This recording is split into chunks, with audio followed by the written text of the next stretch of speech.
Hello, you're welcome to Microsoft Office Excel. This is an application from Microsoft that is used for mathematical analysis, data analysis. When you're dealing with numbers, you want to do some calculations, applying formulas, and what have you. So, if you have such challenge, then this is the right place. So Excel is started. You click the start menu and then type Excel. Then it gets there. You start it. It gets launched, and yes, in the left side part of the window that opens, there are some files that are recent. If you need to open them, you click on any of them. Then Excel, you start it with a blank workbook, though there are other workbook templates that you can use. For example, take a tour, get started with the formulas, make your first pivot table, go to know Power Query, and so on and so forth. But that is not what we want. What we want is a blank file.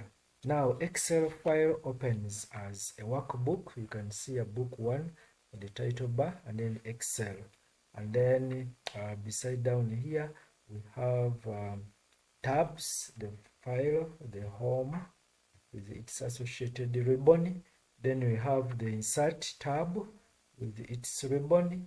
Then we have page layout, formulas, which is a tab that you do when you want to work with the formulas, analyzing mathematical expressions, drawing charts, and financial analysis, etc, etc. Then you also have data. It is also used in data analysis. Then you have review and view.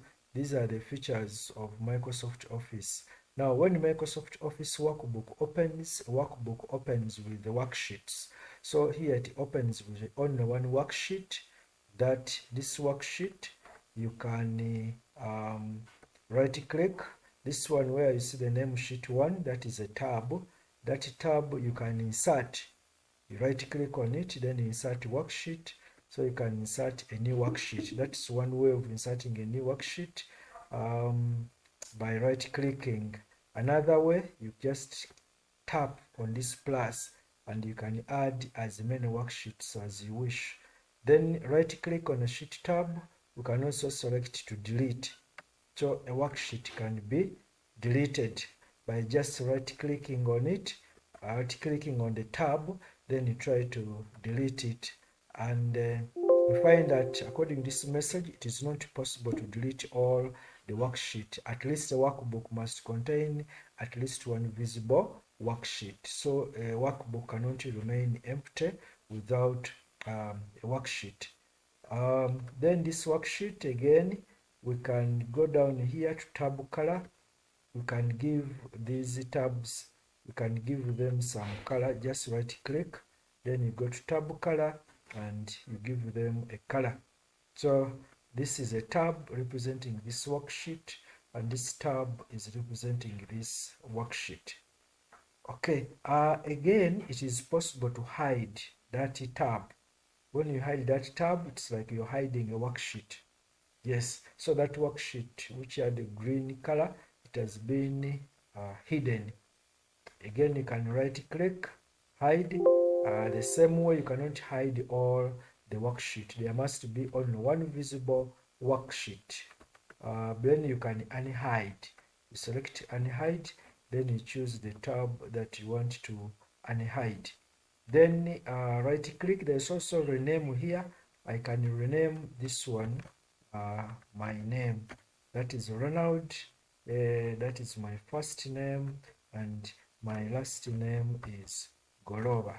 So that is the person talking to, Ronald Golova. So I've renamed those tabs my color and given them their tab colors. Okay, still more to the features of a workbook. The workbook has vertical grids named A, B, C, D, going all the way up to Z, then you reach Z, you get AB, going through up to AZ, then BA, BB, BC, all the way. If you want to get to the last column, you press Control. Then as this Control is depressed, then you press the arrow key on the keyboard, which is going towards the right hand side. So we find that the last column is called XFD. So to come back to the first column, you Control, then the arrow key, which is coming to the left. Yes, so what do I mean by arrow keys? The arrow keys are here. There is 1, 2, 3, and then 4. This is on a screen keyboard. So you press Control. When the Control is selected, then you press the arrow key going that side. But of course, you first click within that. So Control, arrow key, it takes you to the last one. Then Control, arrow key, it brings you to the first column. Then also Excel contains horizontal grids that are named 1, 2, 3, 4, 5, and they go all the way. Control, arrow key going down. So that is the last column. Then we can Control, arrow key coming back up. That is the first row. So a row and a column, they intersect to form what we call a cell. So this is a cell which is formed by column A and row 1. So this is A1. This is formed by column C and the row 3. So this is C3. Then the name of a cell is reflected here in the box. This box here is called the name box. That's where the name of a cell appears.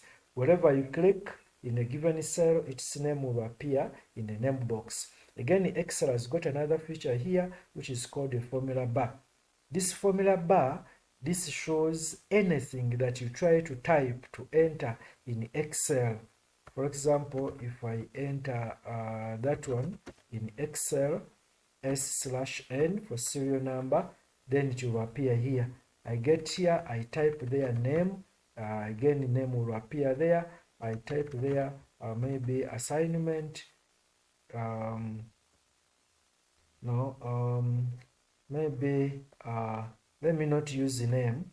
Instead of name, let me use item. I use item there.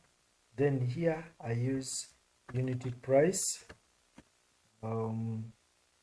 To move from one cell to another, you can just tab or you use the arrow key.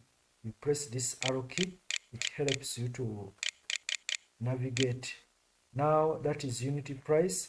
Then this is now the price, the actual price, or yes, and then maybe we'll have somewhere the amount, the total. Maybe let me call this one amount tab, then I get the total. Okay, so as you enter, whatever you enter, it is displayed in the formula bar. So formula bar gives Excel computing power. Unlike other whatever, sometimes you can get here and then you don't see the formula bar. So what do? You go to view, and then when you click view, somewhere you see view formula bar. So you click that one, then the formula bar will disappear. Yes, sometimes again you come back and click view, click formula bar, then the formula bar will appear again. Yes, the formula bar will appear again. But sometimes you see as you're working, these ribbons are not appearing. When you click there, it disappears. So to make this ribbon appear always, you click this icon here and then you select show tabs and commands, such that always your ribbon does not disappear even when you click. Such that if you want a formula bar to appear, you click here formula bar, it disappears, it appears again. Then even the grid lines, you click this, the grid lines disappear, A, B, C, D, then 1, 2, 3, 4. Okay, those are the grid. So the headings, grid lines are these ones. When you click there, you see those grid lines, they disappear. You either select to have a tick, they appear, you select to have a tick, now your Excel workbook worksheet will appear as if it is a Word file. So, but always keep it there. Okay, so that is the Excel, and as I've told you, this is now the view. Then you go back to home. Home has these ones, and as I've told you that Excel is very good at dealing with the data, a lot of numbers, calculating them, analyzing them, and what have you. So let's say here we have serial number 1, 2, 3. Excel has what we call autocomplete feature. The autocomplete feature, you can select this one. To select, you click, keep down the click, and then you drag down. Then you put a cursor, turns like that. You click and then you move down, possibly up to there. So Excel will automatically complete your numbers to add them. So because it is a program for dealing with the numbers, it is very good. Even if you type here 3, maybe you go to 5, 7, and then now you come and paste the formula down. Excel will get to know that you wanted to increase just a number 1 by 1. Now, I've already told you to navigate from one cell to another. You use a tab if you want to move horizontally, and then you enter if you want to move down, or you use the arrow key on the keyboard to move in any direction of your choice. Okay, now item, let me put here item, maybe we need salt. Then down here, maybe we need sugar. We are going to buy items like maybe salt, sugar, maybe beans. Maybe we are going to buy chicken. Okay. We are going to buy an item like maybe which items can we buy? Maybe okay, blue band. Maybe we are going to buy tea bags. We are going to buy yeah, those assorted items like maybe Coke. Okay, let's buy Coke. Okay, maybe we are going to buy, okay, those items, so you can think about them. Okay, let me delete and we'll stop there on that list. Now, Excel, we can adjust this column by putting a cursor here. You drag. That's how a column can be adjusted according to the size of your choice. Even the row can also be adjusted by putting at the boundary of the row, then you adjust it like that. Then after, we can select, for example, let's select on these items. You click, keep down the click and move your mouse. Select up to that. Then we can bold that text, or we can fill it with color. Possibly want to fill with color. We can also give that text some background, some font color. Yes, you can give it font color, maybe that one. Now you can see after filling as if the grid lines disappear. So what do? We give our Excel work borders. So you select like that one. Then you come here, just above font, there is bottom border. You click that arrow and then you put all borders. Actually, Excel, if you print it without selecting these borders, it will not show any line. These lines will not appear unless you put their borders. So we have given borders. Maybe here unity price. Possibly we want to get what is the unity price. Maybe this is maybe 500. Then sugar, maybe this is 5,000. Then beans, maybe to 5. Chicken, maybe that is 30. Blue band, maybe that is 1200. Tea bags, maybe that is 18,000. And then Coke, maybe we're buying a crate, that is 30,000. That is unity price. Then a unity price, then we need to know the quantity. How many are we buying of salt? Yes, what is in what quantity? We have forgotten to put here a column. So what do? We click on the column name D, then we move here and click insert. A new column will be inserted just before the one that you clicked on. So now let's put here quantity.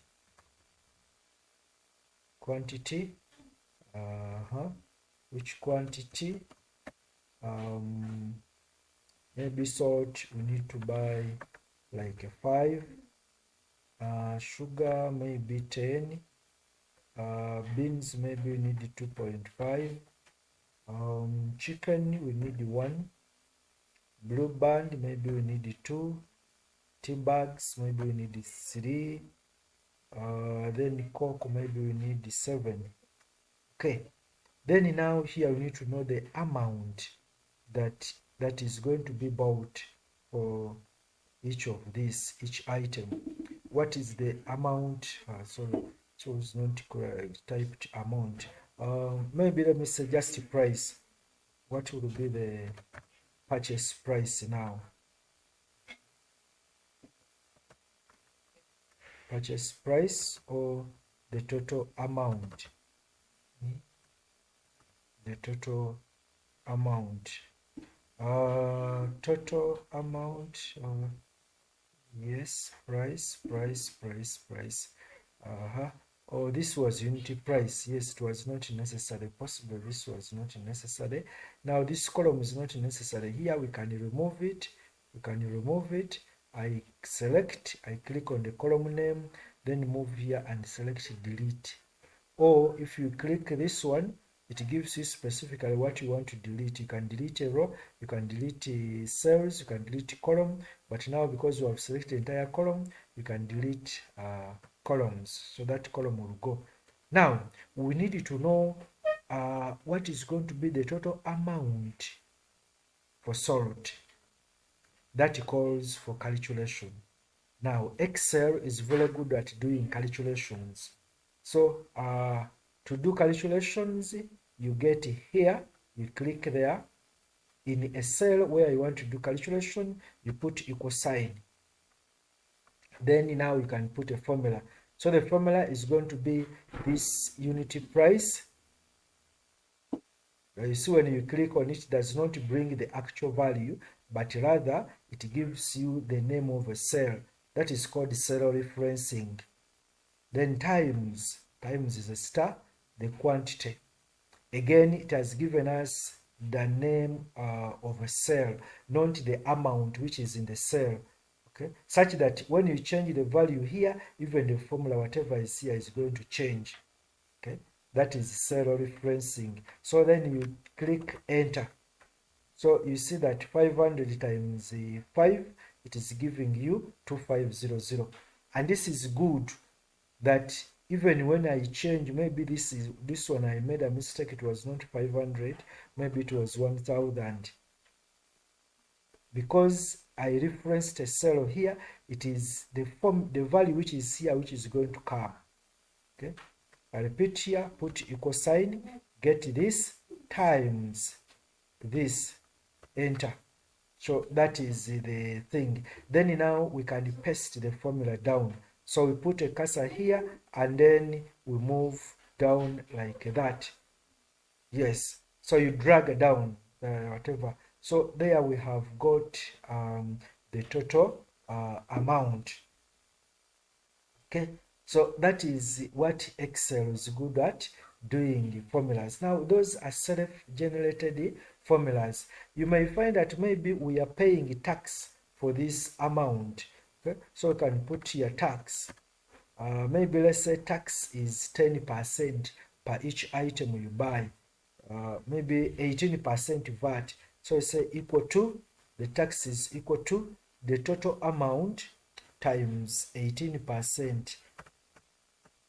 18% is 18 over 100. So then you press enter. So this is going to be the tax. Then you put a cursor here, you drag. I'm clicking now up to there.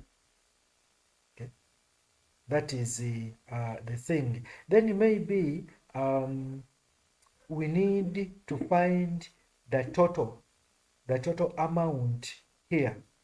How much are we going to pay? That is now total. I press total here. Where do I want total? I want the total. Sorry, I click there, cut, click there, paste, Control V. Then I can even increase the font size of that. I can also bold it if I need. Then I want the total amount that is going to be paid. So I want it there. So I click equal to. I can add them here. This plus this plus this plus that. You realize that each one you click on, it changes the color. Plus that, then plus that, then you enter. So it has added up all of these ones. That is when you're doing it using your formula. But Excel has some of the inbuilt formulas, and if you want to add, Excel does what we call Excel is going to do what we call what? Sum. So this is equal to, this is going to be equal to, so you put equal to, and then you put sum of, you open a bracket, and then you select what you want to sum up. So what is it that you want to sum up? You want to sum up these ones. You want to sum up from here. You click, select up to there, and then now you close. That is now summing up. Then you enter. So you can see that it has given us the sum of this one. This value is the same as that. Now this is an inbuilt formula, an inbuilt function. That is an inbuilt function. And now we can also be interested maybe knowing in the total tax. This is tax per item. Now we may want to put the tax for everything. We may want to put the tax for everything, the total tax. So what do? We click here, and then we drag across like that. We drag across like that. So that means this total tax is this one here. And you can see now what you have here in the formula bar. It is F2 plus F3, F2 plus F3 plus F4 up to F8. That is what we did. But remember, we have just pasted the formula because of cell referencing. Even this one is sum E2 up to E8. This is E2. It is E2. You are summing up to E8. You can see here. Now again, you click here, then you drag across like that. You can see the value is still the same, but the formula we have used here is different from the formula that we have used up there. So that is that is how we use some inbuilt functions. And then there are other inbuilt functions, like for example, minimum. If you want to get the minimum amount here, which one is the smallest? So you click here, you say equal to minimum. Minimum is given by min, M-I-N. Then you open a bracket, you select what you want to the minimum. you close the bracket and enter. So the smallest value here is 1000. Then you put here, then you can paste the formula across like that. So the smallest here is 1. Then we can also find a maximum, sorry, not minimum, but now maximum value. Maximum is given by max. So you put equal sign, you type MAX. As you type, even the formula comes. Then you open a bracket. You want a maximum from, this is C2. You can even just type C2. Then you put a colon. That means from C2 up to C8. You see, it gets selected. Close the bracket, then enter. That's another format. So you click there and then you paste the formula down. Again, another one is the average. Average. So we can find the average. We add this and divide. Then we say equal to average. Average. Yes. You open the bracket. Now you can say average number 1, number 2, ... Yeah, that is another way. Even for maximum and minimum, you can just set them, and so you can say average of C2, comma, then you put C3, comma, then you see how they get selected, C4, comma, then C5, comma, then C6, comma, and then C7, comma, and then C8. Now you see how they get selected. Then you close the bracket and enter. So the average value is returned. So the average can be done like that. Okay. And then now you paste the formula across like that. So you are getting the average for each column. This is the average for each column. And yeah, this is very good. Even here, minimum can be done like that. Instead of typing C2 up to C8, you can type C2, C3, C4, C5, C6, C7, C8. Then you close the bracket. It will give you the same value here. Then you can also do the count. You can count these ones. So you put here, put count, and then what do you want to count? Put equal sign. I want to put count, open a bracket. I want to count from C2 all the way to C8. Yes, like that. Then you enter. So these are 7 items. If you are to count from 2 to 8, you get 7 items. And even when you paste across, it will give you the same, because all through this, each of these are 7 items. So members, that is how we can use Excel to do some calculations for us. These are inbuilt formulas. These are some of our given formulas. Sometimes a formula can be given to you, and then you can use it to do some calculation. Again, finally, Excel can do for us, if you want to return today's date, you put equal to, you type the word today, open a bracket, close that bracket, enter. Then Excel will return the date of as recorded by the computer. Okay? The date on the computer, it will be returned. So this is the date that I've set, and it has returned that one. So Excel is very good at those mathematical analysis. So allow me to end it here. Next time, that is some good introduction. Next time, we'll look at more other formulas and then more other mathematical analysis. Thank you.